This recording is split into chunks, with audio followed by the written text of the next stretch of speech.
Have you ever seen that program about news reporters in like New York and LA and stuff? They're like parasites. They basically like have a job comes in on the scanner and they all race to it to try and get it filmed, to get the footage. A bit like that with recovery. Like, we've had it before.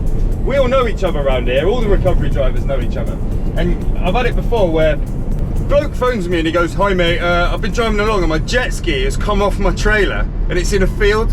Can you come tow it out?" Do you know what, mate? I'm a little bit busy at the moment. So I passed it on to a mate. I rang my mate and I was like, "Hey pal, can you go and do this? I've got a job for you." And he went, "I can't mate, I've already got a job on." And I was like, "Oh right, what are you doing?" He went, "I'm going to pull a jet ski out of a field." And I was like, I'm pretty sure there aren't 2 jet skis in field. So I think that this guy is having our eyes out. And it turned out, I rang my other mate, all 3 of us round here had a call about this jet ski in a field. And he basically waited and he was prepared to pay the first one that arrived. Necky, mate, necky that is.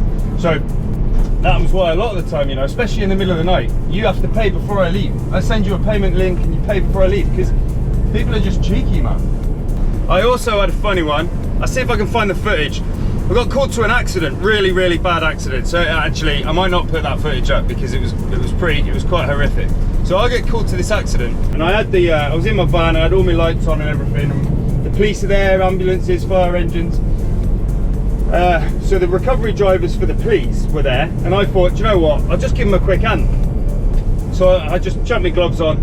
I go out and I'm picking up all the bits of car that's all over the road, just helping them get the road open quicker. So help a brother out. So I'm helping them out, and one of them comes up to me and he goes, "Are you the guy that does the YouTube?" And I was like, yeah, kind of a big deal, isn't I? And he goes, "We've got a girl in our office who says that she's going out with you." And I was like, "Oh great, here we go." And I was like, "Nah, it's not me, mate. Sorry, love, it ain't me. It ain't me you're going out with.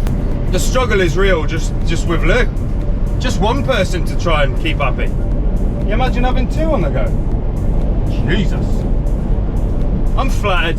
We've had a few of these, you know, what, like Walter Mitties, I think they call them.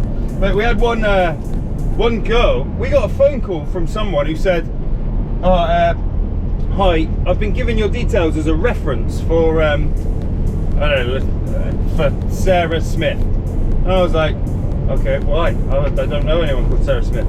"Oh, well, she says that she's your accountant." I was like, "Really?" And he was like, yeah. So I was like, "Can you send me the reference she's given?" Sure enough, she had put me, Sleaford Recovery, down as being her employer for the last like 5 years, and she did our accounts. And I was like, my accountant is a woman called what's her name? Carol? I think she's called Carol. I haven't spoke to her for a year, so that's why I can't remember her bloody name. But yeah, so this letter, so I was flattered, you know what? I was like, I'm not giving her a reference. I can tell you one thing about her, she's a fucking liar. So yeah, flattered. So we've got an accountant I didn't know about, and I've now got a girlfriend I didn't know about, which is brilliant. That's not going to get me in any trouble, is it? Anyway guys, it's been amazing. Just a real quick one for you there. I thought it's a quick video to get out for whilst I'm in America, so I'll try and get that edited this week, send it out whilst I'm away. But yeah, keep safe guys. I know I've learned that there's quite a lot of recovery drivers watching me. I hope I'm doing you proud. Do you know what? Keep safe guys, and if you're passing these guys on the side of the motorway, move over, give them space. It only takes 2 seconds and it can all go horribly wrong, so give these guys space when you see the orange lights. Have an amazing week. I'll be in touch soon. I don't know where from, but I will be in touch. See you on the next one. Cheers guys. Don't look before